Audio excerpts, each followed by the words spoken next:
Olá, pessoal. Vamos aqui bater um papo hoje de futebol de novo.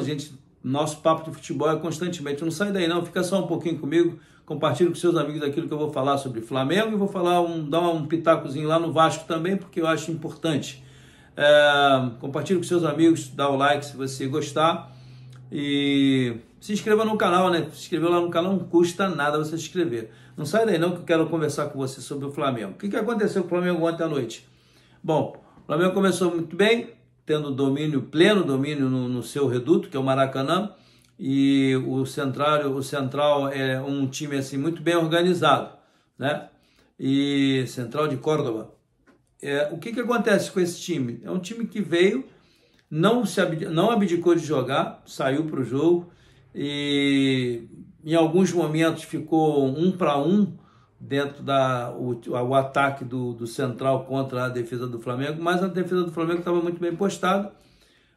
E aí, numa jogada assim, realmente de infortúnio do Léo Pereira, a bola bate na mão dele, o cara faz um movimento lá, ele antecipa, né? A perna dele sobe um pouco mais, bate na mão do Léo Pereira, é pênalti, não tem o que discutir e todo mundo sabe disso. 1-0, e veio um segundo gol, que aqui é o X da questão que eu gostaria de falar. Por que saiu aquele gol? Quando a bola tá no canto, no escanteio, é uma situação, ela estava um pouquinho para fora.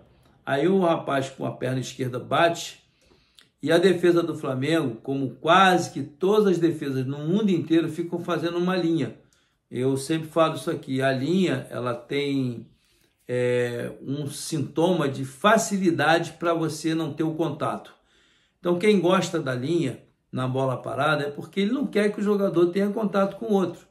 E olha só, meu amigo, se você quer fazer futebol sem contato, esquece. É melhor você jogar voleibol, porque não tem contato. Tênis, tem uma rede no meio, não tem contato.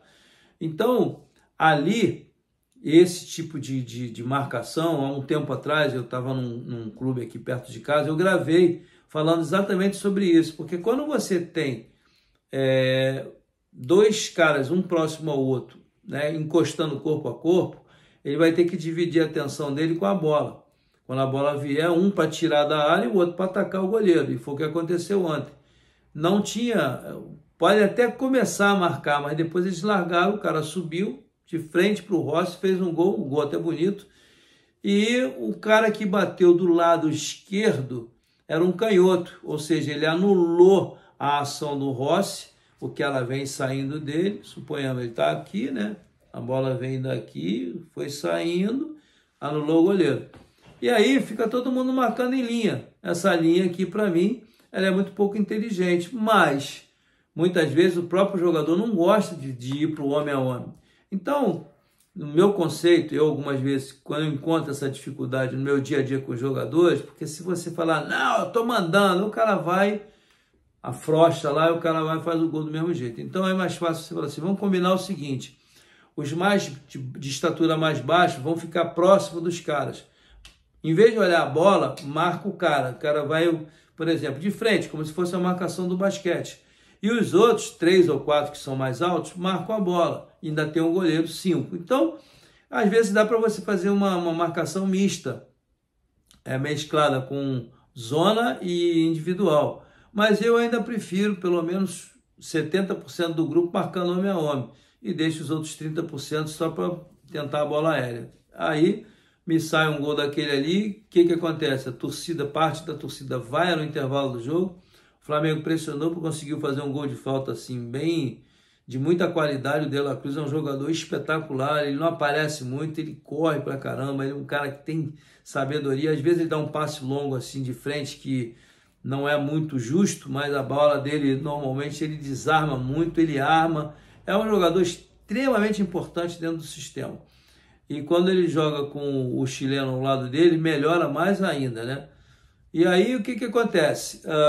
Ficou uma obrigação no segundo tempo do time ganhar, ou pelo menos empatar. Saiu o gol de falta, ainda teve um cabeceio do Bruno, uma bola que ele tocou no poste, e o Flamengo, né, se aperta um pouco quando tem a oportunidade de sair na frente e não consegue sair. Por quê? Essa falha que aconteceu aqui Até o comentarista que estava analisando, no caso o Júnior, ele falou sobre isso. O cara cobriu, eram dois, um cobriu, o outro saiu sozinho e fez o gol.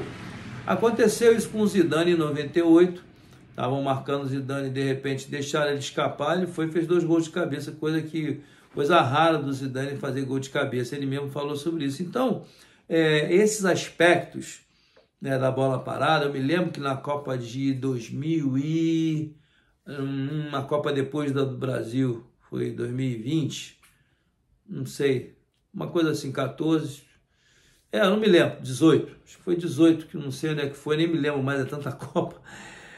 O Brasil foi jogar contra a Bélgica e tinha uma bola parada que eu falei, ó, se deixar aquela bola parada para o Thiago e o Marquinhos só centralizados, que eles não são muito altos, vai dar problema, e não deu outro. Então, essa história de marcar a bola, ela para mim não serve. Eu fui atleta de voleibol baixo, né? Mas o voleibol diz o quê? Quando você vai atacar uma bola, você tem que correr, saltar para você ir mais alto. O que o salto triplo faz? Os caras dão as passadas e depois vem correndo, dá a passada e pula lá. Salto em distância, mesma coisa. Corre, pisa, pau. Então, por que no futebol você tem que ficar parado para saltar vertical? Nem que você tenha 3 metros. Se o cara sair de lá correndo, mesmo que ele seja mais baixo, no tempo de bola ele vai chegar primeiro que você. Entende? O deslocamento do corporal dele vai facilitar para ele poder atacar a bola. Então, o voleibol é assim. Ninguém ataca debaixo da rede. Às vezes uma bola qualquer que a bola vem de segunda, vem direto, ele bate ali, tudo bem, mas normalmente tem que sair da rede para atacar, porque fica mais alto. Bom, essa é uma falha que tem que ser corrigida. Outra coisa que eu queria comentar, o Flamengo tem alguma dificuldade, como todo mundo tem, de entrar numas linhas quando elas estão muito fechadas, estão muito bem bloqueadas. E ontem, o Central, ele fez isso. E conseguiu êxito, saiu de lá com o resultado de 2-1, né?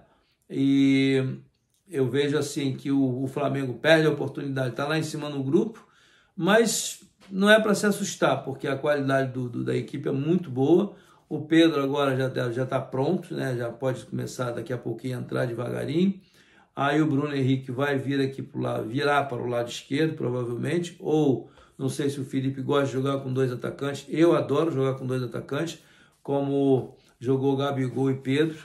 Eu acho que dá para fazer, dá. E evidentemente que quando você tem 2 atacantes de boa qualidade, boa estatura e velocidade, e não é o caso do Pedro, não é um grande velocista, mas o Pedro é um jogador que com todo aquele tamanho dele tem uma qualidade técnica absurda. Ele domina bem, ele dá chapéu, ele toca no cantinho, ele é um jogador muito assim, precioso, né? Ele melhorou muito, esse garoto é o atacante que a seleção brasileira está precisando. Então, eu acho que para encerrar a história do Flamengo, que eu quero falar um pouquinho do Vasco também, eu acho que o Flamengo está, assim, ele passou por esse momento agora, fica todo mundo suspeitando, pô, 25, 27 jogos sem perder, perdeu assim, uma hora vai perder, não tem jeito. Futebol é assim mesmo, mas isso não quer dizer que você não vá depositar mais crédito no grupo. E não é justo a torcida também ficar pegando no pé dos caras, xingando, vaiando.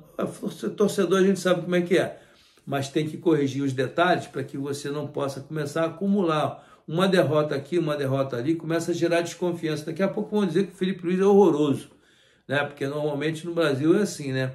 Perdeu 1, 2, o treinador é muito ruim, tem que trocar. E aí você danifica todo um futuro treinador, né? Ele é presente, mas é mais um futuro, ele é muito jovem ainda. E você atrapalha muito a carreira das pessoas tecendo esses comentários. Então eu acho que a única coisa que precisa corrigir no Flamengo urgentemente é essa marcação mais encostada, homem a homem, pelo menos uns 4 atletas marcando os mais altos e que tem mais facilidade para cabecear, e o resto você marca a zona, tudo bem. Bom, queria falar do Vasco o seguinte, me perguntaram aqui, um amigo fez uma entrevista comigo perguntando sobre os estrangeiros africanos, que não são bem usados. Tem um atleta africano que está lá no Cruzeiro, que era do Criciúma, que foi assim, um atleta muito bem cogitado no mercado depois do ano passado, de 2024. Um jogador muito interessante, muito forte, muito rápido, e lá no Cruzeiro não está sendo aproveitado. Obviamente que o Cruzeiro é um outro patamar, né? Não é o Criciúma com a dificuldade financeira que o Criciúma tem, não é a mesma que o Cruzeiro, que tem o dono lá do supermercado lá, é o cara milionário, então traz um jogador para a posição de Dudu, Gabigol e outros profissionais de qualidade que tem lá, então fica mais difícil. Mas eu acho que tem que aproveitar. E a pergunta é, por que não se aproveita muito os atletas do mercado africano? Eu acho o seguinte, se você olhar o futebol inglês e o futebol alemão, você tem muito negro lá, o próprio futebol italiano, você tem sempre, o francês eu não vou nem falar, tem sempre negro. Quais são as vantagens? O negro tem força, velocidade, potência pra caramba. Você pode ver que do meio para frente a maioria são negros. E o torque deles é impressionante. Eu já mencionei isso aqui várias vezes. Falei do Michael Jordan, falei do Pelé, falei de um monte de gente aqui. Jogadores, Jorge Weah, lá de trás. Então tem muita gente. Okocha, um número 10 que eu vi jogar na seleção da Nigéria. Olha, o Okocha era um 10 assim, não vou dizer igual o Ronaldinho Gaúcho, porque é difícil achar um Ronaldinho Gaúcho, mas ele tinha características parecidas, dar chapéu, driblar, e tinha uma força absurda. Então, os africanos têm assim uma dificuldade de obedecer taticamente, porque eles não são educados para isso. Mas o Lloyd, por exemplo, que está no Vasco da Gama, esse jogador, para mim, é um jogador que ele tem que ser melhor aproveitado. Por quê? Veja bem, eu estou falando aqui o Lloyd Augusto. Estou falando aqui de longe, de fora. Eu não tenho o dia a dia que tem o Carille, que tem a comissão técnica. E nem estou aqui criticando o que eles estão fazendo, mas eu digo o seguinte, um jogador daquele, ele tem uma boa qualidade, com a velocidade que tem, e tem um outro atleta que era da base, que eu esqueci, Rian, alguma coisa assim, Rian, ou Ryan, não sei.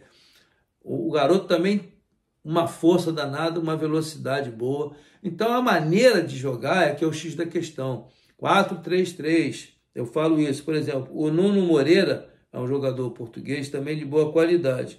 Então são jogadores que você fala assim, não são jogadores excepcionais. Sim, não são. Mas o africano você tem que prestar mais atenção. Por que será que a Europa leva tanto africano para lá?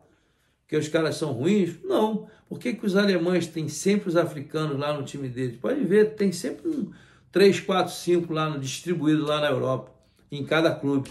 Você olha para o Chelsea tem vários clubes que tem um negro sempre ali fazendo correria. Tem muito jogador de qualidade. Então eu acho que o futebol brasileiro, já que está nessa fase de importação, primeiro prestar mais atenção nos nossos negros aqui, né? Os nossos jogadores com tanta força, tanta velocidade, os nossos laterais que sempre foram atacantes vindo de trás. Olha o Wesley como é que entra, muda tudo. Onde ele entrou durante o jogo. Eu confesso que eu não vi o segundo tempo, que eu fui dormir, que eu levanto 5h30 da manhã. Mas assisto os melhores momentos e vejo quando ele está no jogo, é diferente. Não que o outro atleta lá uruguaio não seja bom. Sim, bom jogador, pode ser jogado dos dois lados, mas o Wesley faz uma diferença danada. Então, Roberto Carlos vinha de trás com velocidade, eu cansei de falar isso, Cafu, jogadores com uma força absurda. Então, eu acho que nós temos que prestar atenção nos africanos, e eu estou citando aqui o time do Vasco porque trouxe o Lloyd e muita gente suspeita, Lloyd é bom ou não é? O pouco que eu vi, eu queria ver no mano a mano aqui, no dia a dia, de perto, porque eu cito na entrevista que eu falei sobre esse jogador, que tinha um atleta lá em Angola, que foi meu atleta, chamado Zé Calanga, com as características muito, mas muito parecidas com ele. Só que era destro e jogava do lado direito. Ele entrava muito pela direita. Eu dava liberdade para ele, mas era um jogador espetacular, forte, rápido, técnico, um bom drible, 1 para 1, ele era ótimo. E aí o Vasco precisa pensar nisso, porque o Verratti fica muito sozinho. O Verratti, com aquele tamanho todo dele, que tem deslocamento toda hora, faz o X toda hora, marca sozinho uma defesa inteira. Um cara desse, você tem que saber o quê? Guardar a energia dele para ele finalizar. De cabeça, o cara é o melhor cabeceador que tem aí. Não tem ninguém que cabeceie melhor que ele, não. Então, um jogador desse com um outro, o Lloyd, por exemplo, experimenta botar o Lloyd e ele junto, fazendo um 4-4-2, com 2 linhas de 4 quando defende, faz uma linha de 5 no meio. E quando pegar a bola, começa a mexer com os dois, que você vai ver. O Felipe Coutinho vai ter mais opções para meter a bola. Vai ter o Verratti, vai ter uma companhia com ele, porque vai estar toda hora alguém fazendo tabela com ele. E para o adversário é um horror. Um jogador rápido daquele ali, com outro bom cabeceador, mudando de posição na sua frente, é muito mais difícil de você marcar. Se você perguntar aí hoje para qualquer defesa, quando joga 4-3-3, é melhor ou pior do que 4-4-2? Tenho certeza que eles vão dizer que é melhor, porque é um atacante só, com dois zagueiros aqui vigiando ele. Agora, quando tem dois atacantes, Pelé e Coutinho, Bebeto e Romário, e por aí vai, Assis e Washington, quando jogavam os dois chegando, um aproximando do outro, com movimentação, lateral cruzando, é um horror para a defesa. Você tem que olhar para o lateral que vai cruzar e tem os atacantes mudando de posição. Aí você, quando olha para o atacante, a bola vai na lateral. Então, o zagueiro fica muito confuso quando você tem um time que tem muita rotatividade, tem dois atacantes se aproximando e tabelando. Então, eu acho que essa é a minha sugestão para o Vasco também. Flamengo e Vasco passaram aqui na minha cabeça, por isso que eu comentei. Vou fechar meu comentário de hoje, deixando um grande abraço para vocês. Te vejo no próximo vídeo. Tchau, tchau.